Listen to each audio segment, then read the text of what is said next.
자, 일단 독과점이라는 얘기가 나오는데 독과점이 뭐냐면은 여기 있는 이 한 개의 기업이 지배력을 행사하는 게 독점이고 그 다음에 두 개 이상의 기업이 지배력을 행사하는 것은 과점인데 이걸 합쳐서 독과점이라 한다.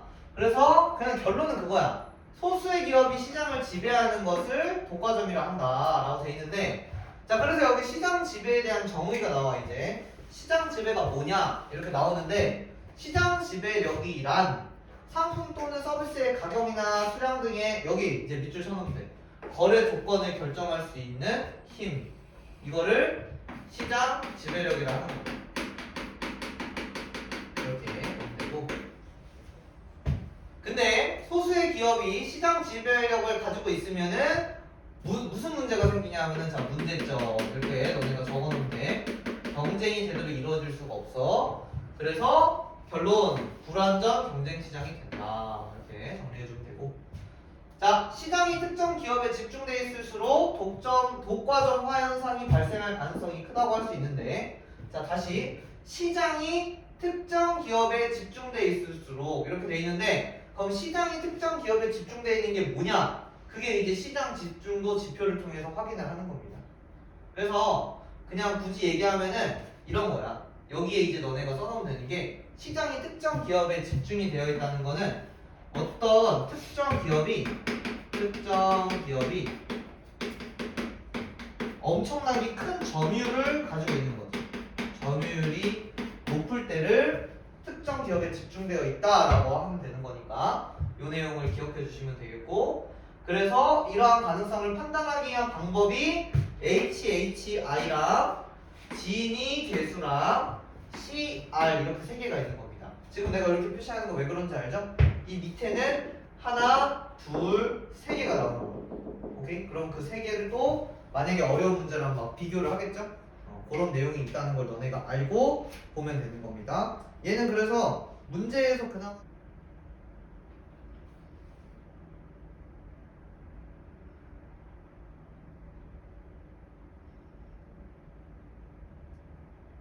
됐습니까? 자, 설명을 해볼까? 자 일단 HHI 요 지수 요거는 뭐 그냥 더하면 되는 거죠. 그래도 혹시 모르니까 정리는 해놔야지. 일단 여기서 뭐 이렇게 해서 아무튼 이렇게 됐고 자 여기서 요거를 초과하면 얘는 고집중 그러니까 너무 많이 한 기업이 차지하고 있다는 소리죠. 그 다음에 이제 이거보다는 크고 그 다음에 얘 이하이면은 그러니까 얘 이상부터 그 다음에 얘 이하까지는 여기는 중집중 그 다음에 얘보다는 크고 얘보다는 작으면은 얘는 저집중 그거보다는 아예 작으면은 걔는 경쟁적인 시장이다. 그럼 여기서 너네가 알아야 되는 배경 지식이 뭔지 알아? 좀 전에 그랬잖아. 고집중 쭉쭉쭉쭉 가다가 아주 안 집중이면은 그건 경쟁적이라며. 그러니까 너네가 여기서 배경 지식으로 알아야 되는 게 뭐냐면 독과점이라는 게 있잖아. 그럼 그 반대에 있는 건 뭐냐면은 경쟁적 시장이야. 이렇게 너네가 알아둬야 돼. 배경 지식으로. 오케이? 독과점의 반대는 경쟁적인 시장이다. 자, 그 다음에 HHI 지수는 정부의 기업 합병 승인 여부에 영향을 미치기도 하는데 이제 나름대로 이게 이제 역할이 있는 거죠. 그 역할이 뭐냐면은 경쟁 관계에 있는 기업들이 합병한 후 HHI 지수에 따라 가능 여부가 결정이 된다. 이 지수에 따라서. 자, 그래서 지수가 아예 낮은 경우 이것도 너네가 생각을 해봐야 돼. 1200보다 낮다는 거는 다른 말로 하면은 저집중일 때. 그치? 이거일 때는 문제가 안 되는데 1200 이상 2500이면은 지금 저집중에서 그 다음에 2500 미만이면은 여기 있는 그 뭐라 그래 중집중 그 라인 저집중에서 중집중 라인에서 250 이상 증가하거나 이런 거 이제 체크해놔야겠죠? 자 얘부터 얘까지 1번 조건 그 다음에 얘부터 얘 같은 경우에 2번 조건 같은 경우는 아예 금지. 이것도 이제 우리가 기억해놔야 되고 체크해놔야 되는 거죠. 말을 어떻게 바뀔지 모르니까 일단은 체크를 해놔야 되는 상황인 거고. 자, 이렇게 한 되는 상태에서 이제 그 다음에 이제 진위계수가 나옵니다. 진위계수는 너네 들어본 적 있지 않니? 보통은 이거 언제 쓰는 거냐면은 그 불평등, 사회적 불평등 얘기할 때 뭐 진위계수가 크냐 작으냐 그 여기 나오잖아. 소득 분배의 불균형. 그래서 요거는 기업에만 쓰는 건 아니다. 요것도 체크해놔야겠죠. 소득 분배의 불균형 정도를 나타낼 때도 진위계수라는 걸 쓰는데, 자, 기업의 불균형도를 나타낼 때도 사용되기 때문에 지금 여기서 사용을 한다. 이게 핵심이죠. 지금 우리 지문에서는. 자, 그래서 아래 그림의 x축인 직선 OC는 누적 분포. 누적이라는 거는 그러니까 점점점 더해지는 건데, 예를 들면 5랑 10 같은 경우에는 5%의 기업이 지금 시장의 10%를 차지하고 있으면은 이런 식으로 곡선이 나오는 거. 이거 그러면 너네 이해했죠? 자, 만약에 5%의 그룹이 더 많은 누적 비율을 가지고 있으면 이 로렌츠 곡선이 어때? 더 굽어지겠지. 더 뭐라 그래? 제일 튀어나온 부분이 뒤쪽으로 가겠죠. 이런 식으로 우리가 생각을 하면 되는 거고. 자, 그래서 여기 있는 설명이야 너네들이 볼 것이고. 자, 그래서 여기에 보면은 진위계수는 요거 이제 계산하는 거 밑줄 쳐놔야겠죠. 자, 이 OBC의 넓이를 분모로 하시고, 자, 그 다음에 x는 y를 나타내는 직선 OB와 그 다음에 로렌츠 곡선 사이의 빗금친 넓이를 분자로 한다는 거니까, 자, 그러면은 진위계수는 여기다 적어놔야겠네. 자, 진위계수는 일단은 이 넓이 자체는 안 바뀌죠. OBC는 안 바뀌겠지. 이 삼각형 모양 자체는. 그럼 바뀌는 건 뭐냐 하면 이 로렌츠 곡선과 OB의 이 넓이죠. 이 넓이. 이 넓이 즉 분자가 바뀌기 때문에 진위계수와 그 다음에 이거를 뭐라고 설명해야 좀 적절하게 설명이 되려나? 그냥 이렇게 할게요. 로렌츠 곡선이 만들어내는 그 면적. 얘랑 그럼 비례야 반비례야 진위계수는. 자, 이 면적이 커지면 얘가 커지면은 자 여기는 어떻게 돼? 넓이가 커지면은 진위계수도 커진다. 보이지? 그러니까 결과적으로는 이거는 뭐야? 비례관계라는 거죠. 비례관계.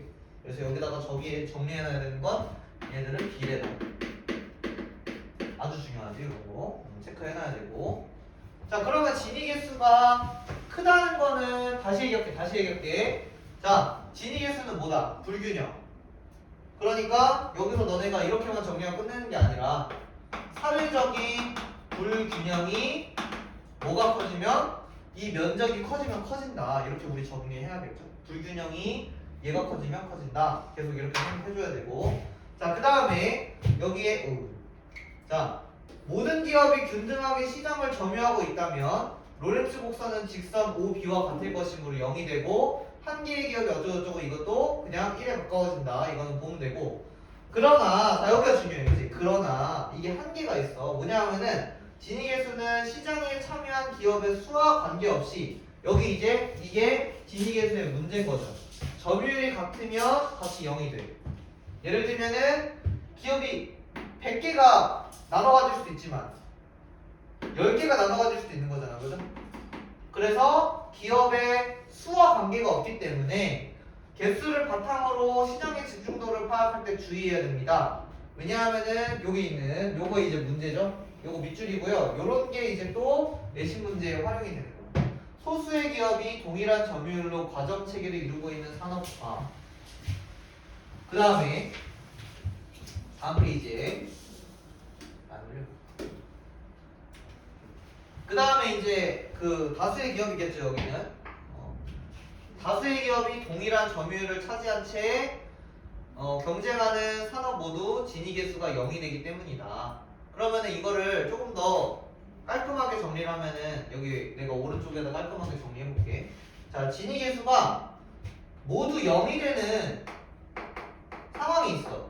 0 결과가 나오는 경우가 있는데 그 결과는 사실 두 개야.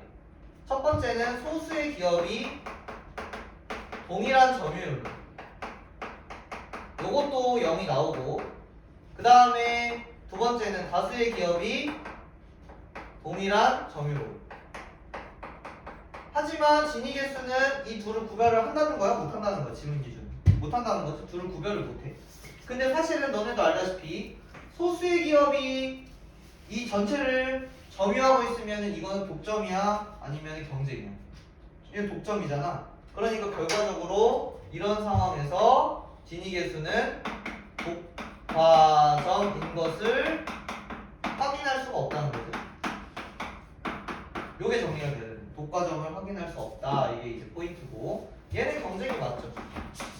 이렇게 되는 거예요. 얘는 경쟁이 확인이 되고, 자 이렇게 잘 기억해 주시고, 그 다음 마지막이 이제 CR. CR이라는 지표인데, 자 얘는 해당 시장에서 점유율이 높은 상위 기업들의 시장 점유율을 합한 거야. 이거는 상위 기업들을 합한 거. 그래서 예를 들어 CR1은 가장 점유율이 높은 기업의 시장 점유율. 그러면은 얘들아 여기서 이 숫자가 다른 말로 바꾸면 기업의 숫자죠. 기업의 수. 이렇게 정리해야 되고. 자 그러면은 CR3는 상위 기업 3개고요. CR1이 50% 이상이거나 CR2 또는 CR3가 75 이상인 경우에는, 근데 얘들아 여기서 중요한 건 이거 또는이지. 그 얘기는 무슨 말이야? 만약에 CR2는 75가 안 돼. 근데 CR3는 돼. 그러면은 이거는 방금 얘기한 지배력을 가진 거에 해당하는 거 안 하는 거야? 또는이니까. 고민해봐야 돼 이거. 자 다시 CR1은 75가 안 되더라. CR2는 75가 안 되더라도 적어도 CR3만이라도 75가 되잖아? 그럼 그거는 해당 기업이 시장 지배력을 가진 걸로 판단하는 거야. 둘 중에 하나만 성립을 하더라도. 오케이? 이거는 이제 말 그대로 5월 그 관계이기 때문에 둘 중에 하나만 성립하면 결과값이 참이다. 이런 논리적 관계라는 거 너네 생각해야 되고 계속 이걸 되새기면서 공부를 하셔야 돼요. 자 그리고 여기에 있네. 단 써놔야지. 예외. 중요해. 단 나오면. 단. 시장 지배적 기업의 판단은 시장 점유율 기준 이외에도 자 이런 것도 있네. 자 시장 진입 장벽의 존재 및 정도 또는 경쟁 기업의 상대적 규모 등을 종합적으로 고려하여 결정을 한다. 즉 그 얘기는 즉 뭐냐 하면은 이거죠. CR만으로 결정하는 것은 아니다. 이렇게 말 바꿀 수 있어야 되죠. 또한 연간 매출액 또는 구매액이 40억 원 미만인 기업은, 자 이것도 또한 했으니까 이 또한은 뭐야? 예외 두 번째죠? 이렇게 너네 연결해 줘야 되고, 그래서 시장 지배적 기업에서 얘는 제외된다. 그래서 이것도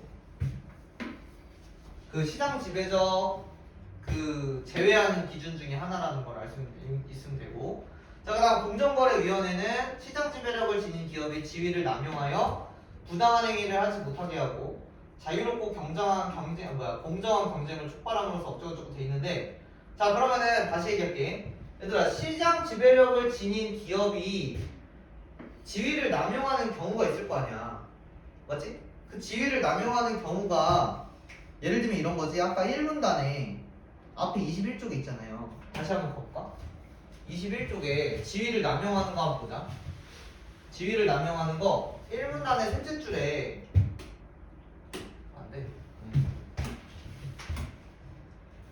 여기에 시장 지배력이란 해놓고 나오는 부분이 여기 있잖아. 뭐야? 시장 지배력이란 이거 서비스의 가격이나 수량 등의 거래 조건을 결정하는 거. 자 이거를 뭐 한다고? 적어놔줘. 그냥 기업으로 가면 안 되지. 독과점하고 있는 소수의 기업이 이것을 말 그대로 남용하는 순간 이게 이제 문제가 된다는 거지. 이거를 뭐하게? 공정거래위원회에서는 못하게 하는 것이 핵심이다. 그렇게 하고 있다 라고 알면 되는 거지. 진짜 하고 있는지 모르겠어 우리나라는. 그러니까 아니 너네 요즘 가스비 뭐 전기세 이런 거 오르는 거 떠나서 다 오르는 거 알아? 택시비 오른 거 너네 봤어? 미쳤어. 심지어 택시비 더 올리기가 애매해가지고 기본 요금 되는 거리를 줄였대. 너무 눈 가리고 아웅 아닙니까? 버스비도 또 올린대. 맞아. 계속 올라. 어떻게 해 이거? 탈출. 근데 여기서 빨리빨리 갈 수 있는 데도 없지만 아무튼 그래서 일단 여기 2개 했고요. 자 벌써 3시가 넘었기 때문에 10분 쉬었다가 뒤에 얘는 아주 귀여울 거예요. 25쪽은 여기 있는 2개보다 훨씬 더 쉬운 지문이기 때문에 오늘 그 수특 복선은 여기까지만 좀 이따가